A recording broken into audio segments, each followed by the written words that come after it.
Right, so Keir Starmer has given another dreary, dull and boring speech. Every time he opens his mouth, it's like the words he's uttering are in need of CPR from the moment they leave his lying lips. And given that we're considering the NHS here, I suppose the resuscitation analogy is particularly fitting. Not that you can possibly have any faith in Starmer doing what is required, investing in it, which, whether he likes it or not, does come down to the matter of money if you intend to fix anything. Or indeed, as those fateful words NHS reform resurface, to reform anything as well. Reform is exactly what Starmer wants, apparently. He said no more money without it, so whatever Starmer wants to do with the NHS next, the health service either agrees or he's prepared to let the NHS die, to collapse, to be no more. Labour MPs were recently accused of knowing the cost of everything but the value of nothing, and rhetoric such as this makes that painfully obvious. The health service we all rely on is going to be needed more than ever, as Starmer's policy moves elsewhere are set to make a lot more people a lot more ill and a lot more sick. Having come for the young and come for the old already with his child poverty indifference and his attack on pensioners' heating support, the two demographics most in need of the NHS in our society, after all, look set to suffer further. And without an NHS at all, well, it doesn't bear thinking about, does it? But we have to fix the plumbing before turning on the taps.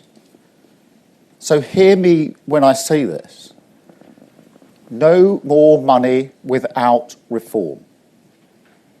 I'm not prepared to see even more of your money spent on agency staff who cost £5,000 a shift, on appointment letters which arrive after the appointment, or on paying for people to be stuck in hospital just because they can't get the care they need in the community. And tonight, there'll be 12,000 patients in that very position. That's enough to fill 28 hospitals. So we can't go on like this. As Lord Darcy has said, NHS staff are working harder than ever, but productivity has fallen because patients can't be discharged. Clinicians are spending their time trying to find beds rather than treating more patients. That isn't just solved by more money, it's solved by reform.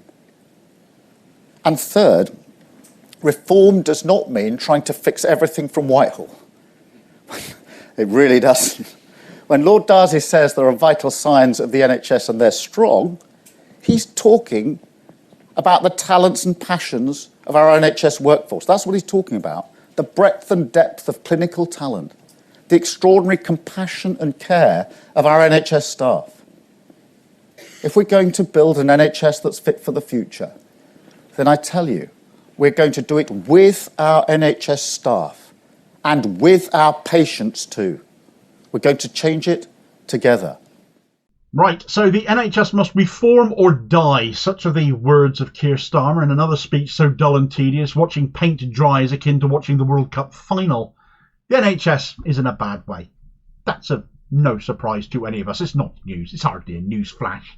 The Tories have been in power for 14 years, seemingly reforming the NHS themselves every 5 minutes, but consistently doing so by letting more private healthcare provision into the NHS, consistently letting more NHS services be outsourced for profit, and the money sunk into the NHS itself as a result, well, too much of it ends up in shareholders' pockets along the way instead of sunk into the service.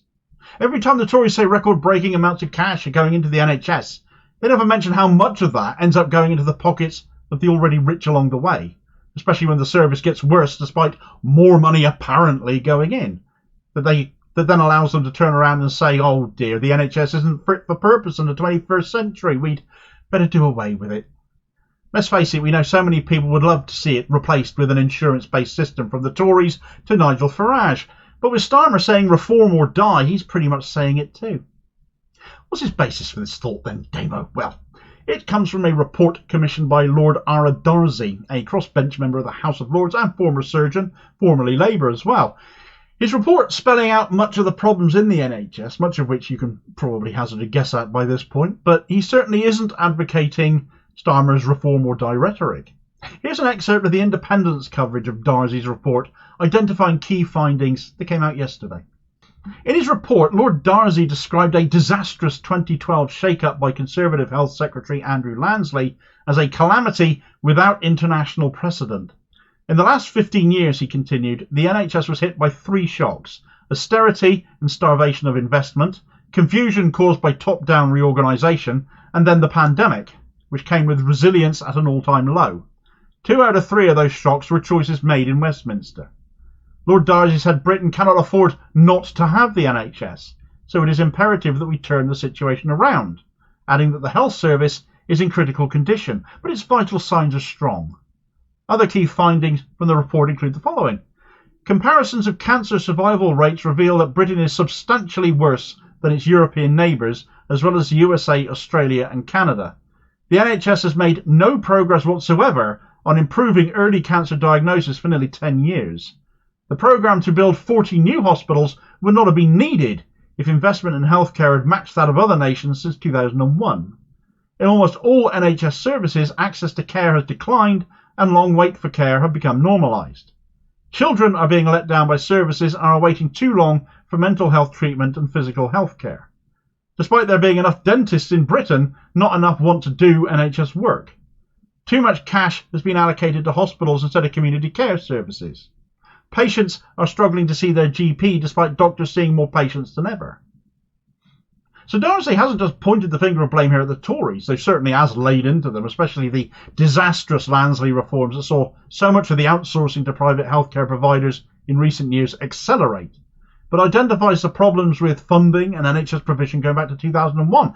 It goes back to the days of Tony Blair, back to the days of the PFI loans, back to when Alan Milburn was the health secretary, that champion of more and more PFIs in the NHS, of lumbering the NHS itself in effect with more government debt, and who since leaving politics has built up a substantial consultancy portfolio, including the advising of clients in private healthcare. Milburn is also, of course, right now an unpaid, unelected advisor of some sort to current Health Secretary Wes Streeting, over which Streeting has faced some awkward questioning in the media, even from mainstream sources, as I covered in a video from just the other day. That said, however, Darcy was himself a part of the health department under Gordon Brown, so does that not make him personally part of this story too? At any rate, when Starmer says reform or die to fix all the problems Darcy has identified, and that excerpt only scratches the surface of these, how can we possibly have faith that Starmer and Streeting are going to steer another course?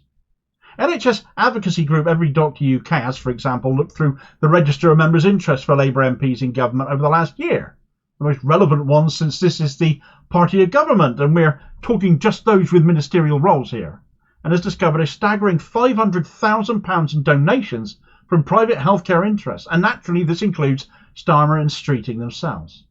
It makes you wonder what Alan Milburn really is advising Wes Streeting on, really, is it? The NHS and how to fix it or how to cash in on it even more. It is his day job these days, it seems, these consultancies, does it not? But where Starmer says it will be allowed to die if it doesn't reform in a way he wants it to, that would be an intentional act by the government. That would have to be engineered by them. The NHS is underwritten by the government, after all, and cannot go bust by itself. It wouldn't be the NHS being allowed to die, therefore. It would be the government purposely strangling it of support then, suffocating it of funding to bring such a thing about. It's how Thatcher did to all of the services she privatised. She made sure they failed first. Not that Starmer and Rachel Reeves would admit to such a thing, of course. Starmer was, after all, just the other day talking about government cheques bouncing, which they never have, and paying off the national overdraft, of which no such thing exists. Still, the comparisons made by Labour to household finances, and it is rubbish. The more it gets rubbished, as is being done though, by some places at least, not least this channel, the more this Labour government look like they really don't know how such things really do work. Or at least that's true enough of Keir Starmer. Rachel Reeves isn't such a fool, she just takes us all for fools. So what is Labour's plan then? Well, if you've heard of the term ICS, or Integrated Care System, mentioned on the news in recent months, that is basically their fix. Carry on with that. But it's a fix to the narrative, not to the health service. Oh, we'll bring the health and social care bodies together. It'll save money. They'll better liaise with each other. The NHS will have never had it so good. That's the sort of reform we want.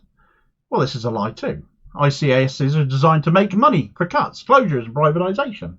It's a reward system in effect for the budget holders, because if they manage to spend less money, they end up fattening up their profits for shareholders instead, and they get a nice cut for themselves too.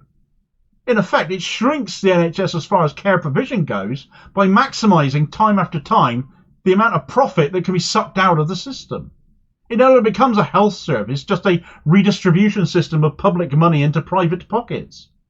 A prime example of that is the drive to scrap doctors now in favour of physician associates and anaesthesia associates, so-called PAs and AAs, to replace doctors in key roles because they're cheaper and quicker to train than real doctors. But you won't get told the difference.